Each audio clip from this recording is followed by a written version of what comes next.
Sir ఇంకొక ముఖ్యమైన విషయం ఏంటంటే సార్, పేషెంట్ సర్జరీ అయిన తర్వాత ఎన్ని రోజులు హాస్పిటల్లో ఉండాల్సి వస్తుంది, మందులు ఎన్ని రోజులు వేసుకోవాలి, మళ్ళీ మిమ్మల్ని ఎప్పుడు కన్సల్ట్ అవ్వాలంటే దీనికి అది వెరీ ఇంపార్టెంట్. బికాస్ పేషెంట్స్ ఎందుకంటే చాలామంది ఈరోజు రేపుల్లో పేరెంట్స్ ఇండియా మొన్న ఒక పేషెంట్ సిడ్నీ నుంచి వచ్చారు, నిన్న ఒకరు నేపాల్ నుంచి.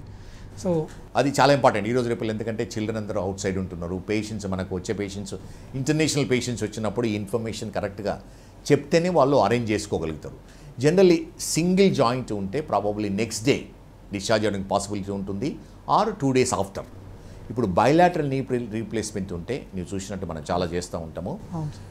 If they are fit same day చేస్తాము 2 నీ జాయింట్స్, అదర్వైజ్ ఒక రోజు గ్యాప్ ఇచ్చి చేస్తాము. గ్యాప్ ఇస్తే చేసినప్పుడు ప్రాబబ్లీ సెకండ్ ఆపరేషన్ తర్వాత 2 days ఉంటే సరిపోతుంది. సేమ్ డే నడిపిస్తాము. తర్వాత 7th day రావాల్సి ఉంటుంది డ్రెస్సింగ్ కొరకు, ఆర్ ఇంటి దగ్గర ఎవరైనా చేయించుకోవచ్చు. 2 weeks తర్వాత సూచర్ రిమూవల్ చేసుకోవాల్సి ఉంటుంది.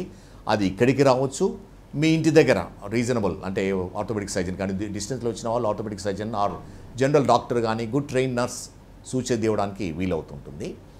దాని తర్వాత 6 weeks follow up and 3 months 6 months every year for 5 years చాలా ఇంపార్టెంట్. ఎందుకంటే ఎవ్రీ ఇయర్ ఫస్ట్ ఏమవుతుందంటే ఫస్ట్ 5 yearsలో లూజనింగ్ ఛాన్సెస్ ఎక్కువ ఉంటాయి, ఇమీడియట్ కాంప్లికేషన్స్ ఎక్కువ ఉంటాయి, లైక్ ఇన్ఫెక్షన్ కానీ లూజనింగ్ కానీ.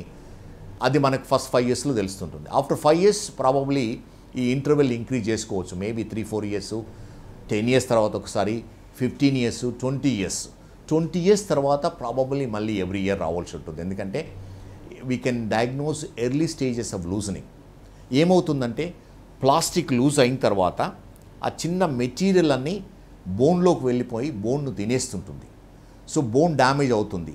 సివియర్ బోన్ డ్యామేజ్ కాకముందే మేము దాన్ని న్యూ జాయింట్ రీప్లేస్ చేశామనుకోండి, అప్పుడు సక్సెస్ రేట్ ఎక్కువ ఉంటుంది, తక్కువ రీకన్స్ట్రక్షన్ అవుతుంది. ఎక్కువ డిస్ట్రాయ్ బోన్ అయితే బోన్ను కూడా మనం ఓసారి రీప్లేస్ చేయవలసి ఉంటుంది. Results may not be as good. Sometimes ఏమవుతుందంటే ఎక్కువ డ్యామేజ్ అయింది, కన్స్ట్రెయిన్డ్ నీ అంటే తక్కువ రేంజ్ ఆఫ్ మూమెంట్స్ ఉన్న నీరు రీప్లేస్మెంట్ చేయవలసి ఉంటుంది. Like and subscribe eagle health and beauty.